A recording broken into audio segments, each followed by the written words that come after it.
오전에 이어서 세상 만사를 주장하시는 하나님, 제가 두 번째라고 스크린에 그렇게 나와 있었고, 이제 또 다른 제목은 그 밑에 하나님은 과연 당신의 고통에 침묵하고 계신가요? 이 제목으로 짧은 시간이지만 말씀을 다시 한번 나눠보겠습니다. 13절에 보시면 그때라고 시작을 합니다. 그때는 과연 어떤 때이겠습니까? 오늘 오전에 말씀드렸듯이 하만이 나라의 제2인자로 등극을 하고 총리가 되었고, 이 교만하고 악한 하만은 모르드게를 비롯해서 유대인들을 모두 다 진멸하려고 계획을 세우는 과정에 이 비참한 소식, 참으로 암담한 이 소식을 접했던 모르드게가 4장 1절에 보면 하나님께 간절히 기도하는 모습이 나옵니다. 그래서 우리가 이 본문을 통해서 알아야 할 것은 기도할 뿐만 아니라 두드리라 열릴 것이다라는 마태복음 7장의 말씀처럼 기도했으면 하나님이 어떻게 내가 문을 두드릴 때 그 문을 열어주시고 피할 길을 주실 것인지, 이 모르드게는 또 다른 방법을 찾고 있었다는 모습을 이제 10절부터 오늘 읽은 17절까지가 그 해답이다라고 보여집니다. 그래서 이 모르드게는 자기의 딸처럼 키웠던 사촌 여동생이었던 이 에스더가 하나님의 매우 특별한 섭리와 인도하심으로 페르시아 제국의 왕비가 되었기에, 여러분, 에스더가 보통 자리가 아니지 않습니까? 그래도 일개 제국의 왕비란 것은 막강한 힘을 발휘할 수 있는 지위이기 때문에 이 암울한 상황에 있던 모르드게는 그래도 자신의 딸처럼 사촌 여동생인 이 에스더에게 민족의 운명과 자신의 이 목숨의 안위를 위해서 사람을 보내서 도움을 요청하는, 근데 이 모르드게가 표현한 이 구절의 의미가 매우 의미 있다라고 보여집니다. 13절을 제가 한 번 더 읽어보겠습니다. 그때 모르드게가 명령하여 에스더에게 회답하되 내가 왕의 집에서 모든 유대인들보다 더 잘 피하리라고 스스로 생각하지 말라. 모르건대 하만이나 왕 아하수에로는 왕비 에스더가 유대인이었을 것이라고는 아마 섣불리 생각하지 못했을 것입니다. 왜냐하면 유대인들은 여전히 1차, 2차 포로 귀환이 있었고 자유를 보장받은 민족이기는 하지만 여전히 바벨론 제국 이후에 페르시아 제국의 식민 국가이기 때문에 이 유대인들은 나름대로 길을 피지 못하는 식민 지배 국가의 백성들로 무엇인가 어려운 상황에, 가뜩이나 이 하만이 모든 유대인들을 죽이려고 하던 이 차에 에스더는 이 왕궁 바깥에 아마 일들이 실제로 하만의 간교가 무엇인지 아마 아직까지는 알지 못했을 것이 본문의 정황으로 보아서 에스더는 그러한 상황에 있었을 것입니다. 자, 그런데 이 모르드게가 말하기를 내가 왕의 집에서 모든 유대인들보다 더 잘 피하리라고 스스로 생각하지 말라. 아마 이런 정황으로 보면 에스더 왕비는 유대인들과 자신의 사촌 오라버지, 자기를 수양딸로 키워줬던 이 모르드게가 당면한 위험한 일이 어떤 일이었는지 모르고 있다가 그 앞구절에 보면 뒤늦게 이 소식을 접하고 이 에스더도 사태가 심각하지 않은 것을 알게 됩니다. 그런데 이 모르드게는 굉장히 직설적인 말을 하는 스타일 같습니다. 그리고 모르드게는 믿음으로 에스더를 권면합니다. 모든 유대인들보다 더 잘 피하리라고 스스로 생각하지 말라.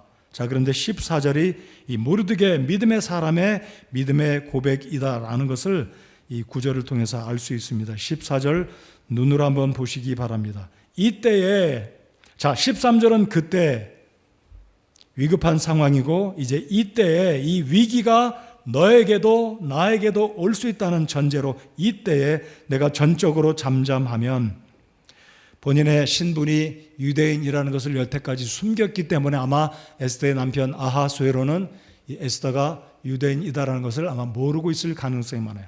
이때에 내가 전적으로 전국에 방이 붙었고 명령이 내려졌지만 내 스스로 목숨을 보존하려고 너만 내 자신의 안위를 살핀다면 하나님께서 아마 이런 측면으로 이 모르드게에게 감동을 주신 것 같습니다. 유대인들은 다른 곳으로부터 해방과 구출을 받으려니와 너와 내 아버지 집은 멸망하리라. 여러분 14절 한 절 속에서도 하나님의 언급은 전혀 없습니다. 여전히 하나님에 대한 언급은, 하나님의 이름은 등장하지 않습니다. 그러나 오전에 말씀을 드렸던 것처럼 이 모르드게의 믿음이 이 한 구절 속에 뭐라고 표현되어 있냐면 다른 곳으로부터 해방과 구출을 받으려니와.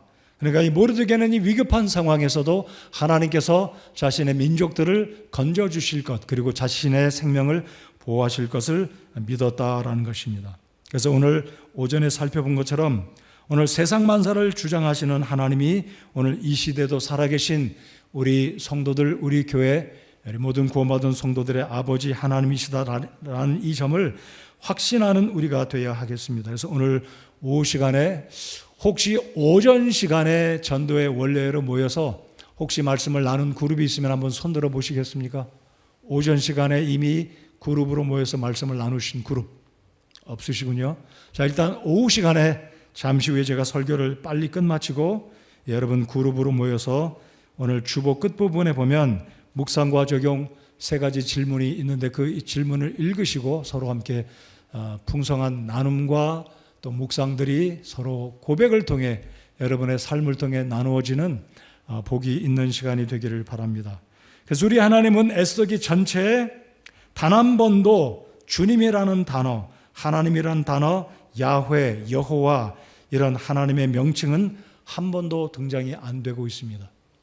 그래서 여러분의 삶 가운데 여러분의 자녀의 고통의 문제로, 여러분 스스로의 고통의 문제로, 사업의 문제로, 건강상의 문제로 정말 내 하나님은 내가 이렇게 고통 중에 있는데 기도도 응답이 잘 안 되고 사업이 일어설 기미도 안 보이고 그렇다고 우리 가족들이 가지고 있는 당면한 문제도 뭐 이렇게 해결이 안 될 것 같은 그런 상황 속에 있다 할지라도 절대로 하나님은 나를 방치하고 계신다. 이렇게 불신하는 그런 불신의 믿음을 다 떨쳐버리고 에스더기를 통해서 우리 하나님이 놀랍게 완벽하게 일하시고 적절한 때, 가장 필요한 때에 역전의 역사를 일으켜 주시고 유다 백성들을 건져 주셨고 아침에 보셨던 사진처럼 모르드게와 이 에스더는 이란에 있는 이 민족들에게 한때 페르시아 제국의 총리로 그리고 페르시아 제국의 그 유명한 크세르크세스 아하수에로 왕의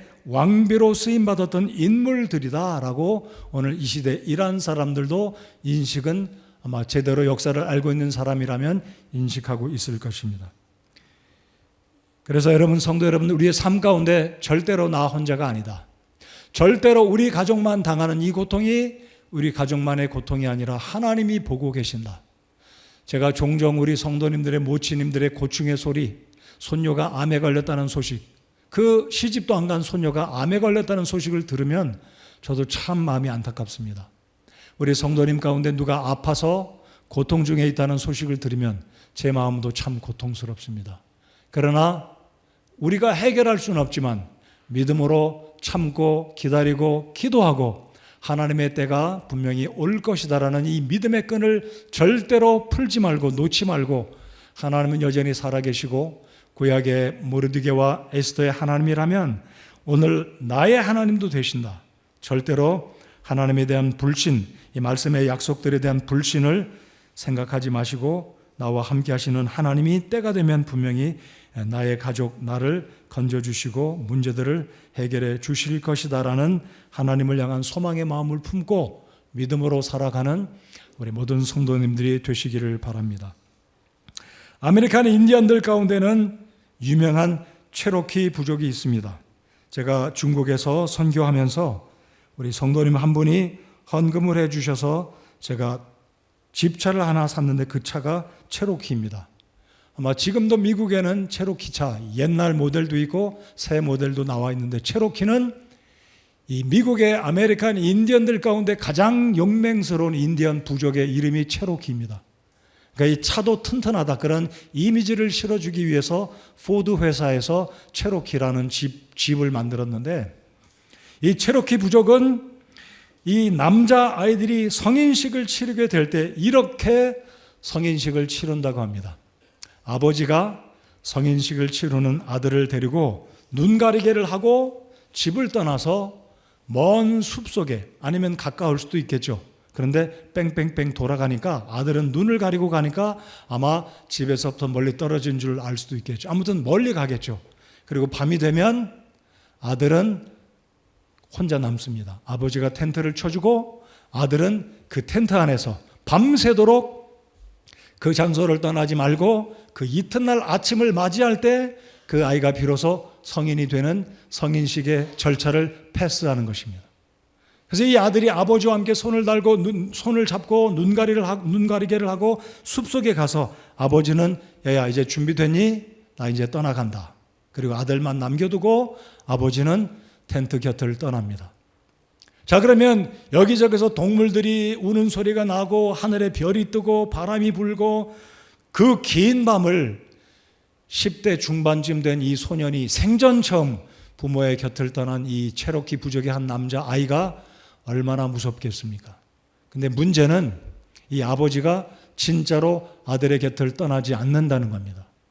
가까운 텐트 곁에서 한시도 눈을 떼지 않고 곰이 오나 늑대가 오나 이 아들이 무서워서 숲속으로 달아나다가 길을 잃으면 어떨까 해서 아버지는 밤새도록 잠을 자지 않고 텐트를 바라보고 아들을 주시하고 있다는 겁니다.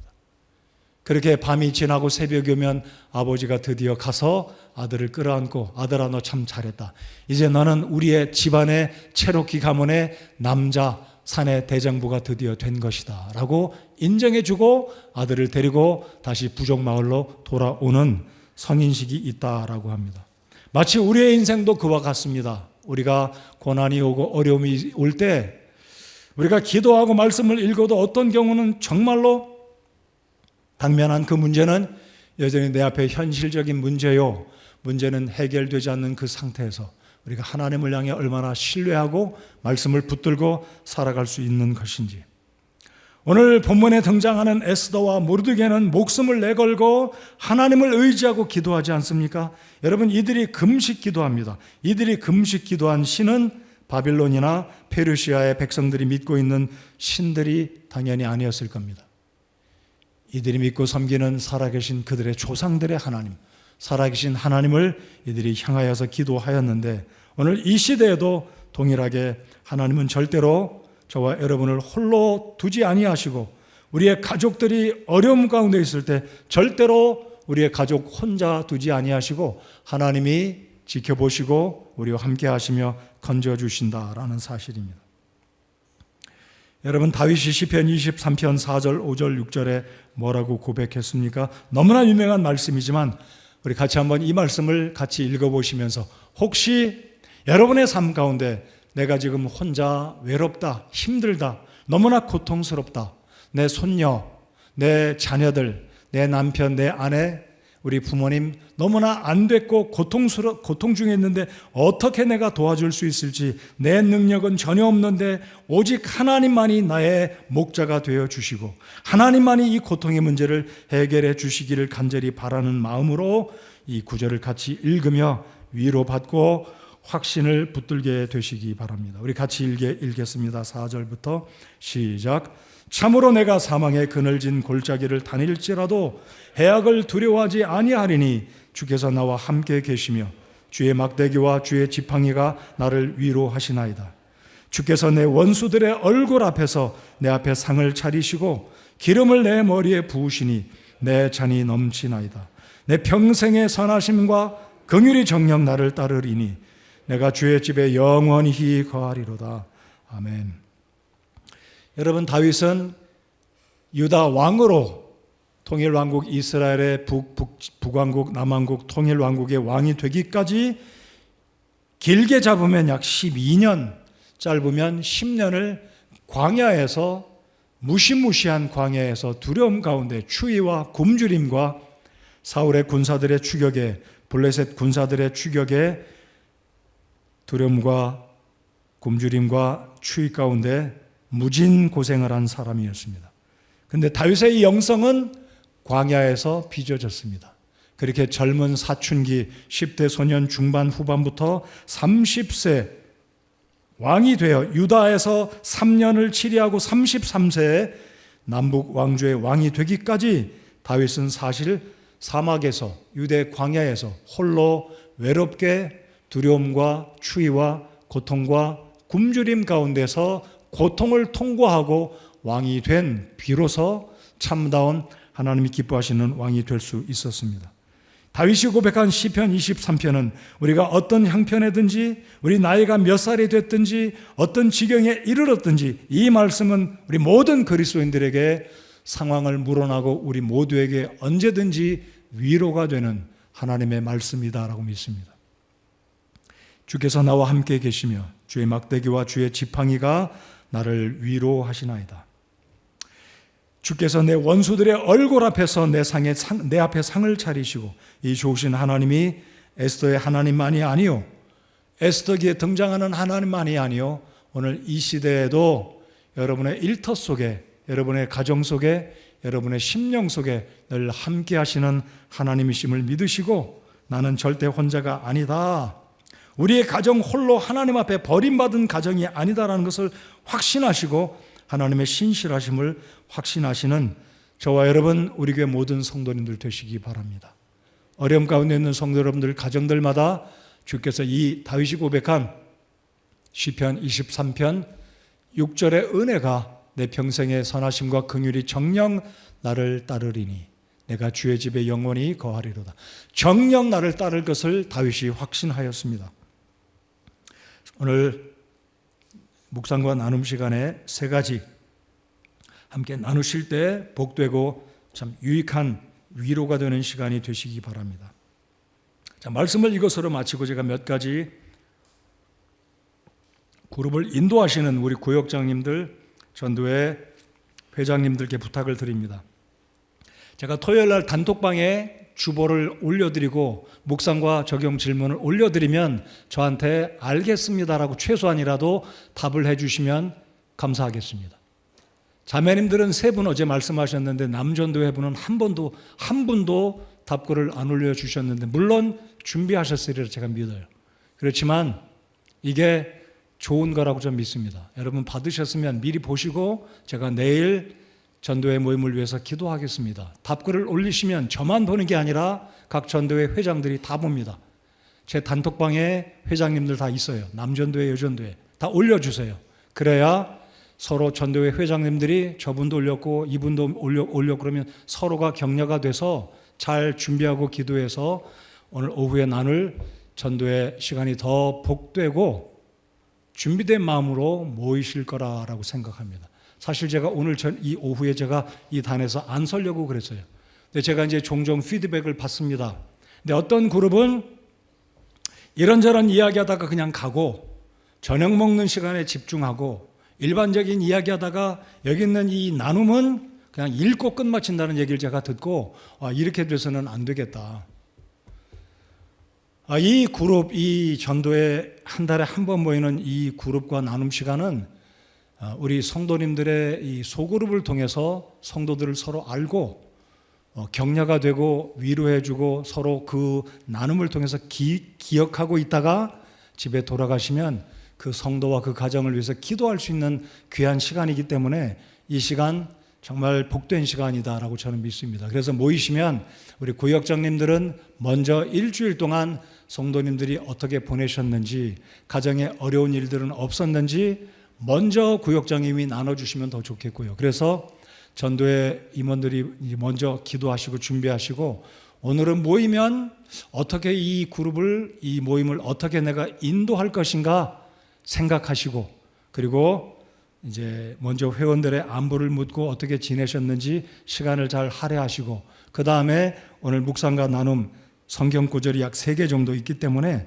간략히 먼저 읽고 하나씩 묵상하고 나누는 시간 아니면 오전 설교 시간에 어떤 부분이 우리 회원 여러분들이 형제자매님들이 좋으셨는지 무엇이 새로웠는지 어떤 말씀이 여러분의 심령 속에 큰 위로와 격려가 되었는지 이렇게 나눠주시면 좋겠습니다. 그래서 어떤 분들은 내성적이시고 나누는 게 부담스러워서 절대로 안 나누시는 분이 계세요.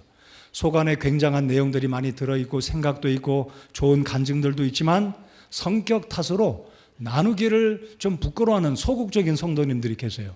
그러면 그 구역에 모임을 인도하시는 분이 그냥 자연스럽게 그냥 이렇게 인도하세요. 오늘 자매님이 이렇게 해주시면 어떻겠습니까? 일부러 그냥 인도하시면 그분은 본인 스스로가 입을 열어서 나누기는 좀 쑥스럽지만 그 모임을 인도하는 회장님이나 그 그룹의 리더가 그렇게 이름을 언급하고 하면 또 그냥 계속 안 하려고만 하지 않고 또 나누실 거 아니에요. 그러니까 어떤 경우는 이름을 언급하고 이번에는 자매님이 나누시면 좋겠습니다. 평상시에는 저분이 계속 했는데 오늘은 누가 했으면 좋겠다라고 이야기하시면 그분이 자연스럽게 속에 있는 감동들을 이야기하시리라고 생각합니다. 그래서 여러분들 어떤 분들은 주도적으로 이야기를 많이 하시는 분이 계세요. 그것도 절제하실 필요가 있으시고요. 어떤 분들은 거의 안 하시는 분, 듣기만 하시는 분.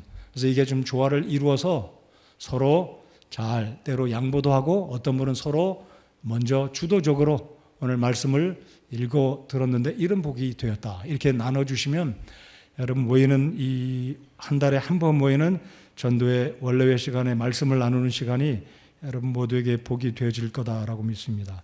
오늘 오전과 오후에 저희들 에스더기의 말씀을 전했지만 이 에스더기를 여러분이 여러 번 읽으셨기에 어떤 부분을 제가 말씀을 전해도 새로운 것이 사실은 없을 수도 있어요.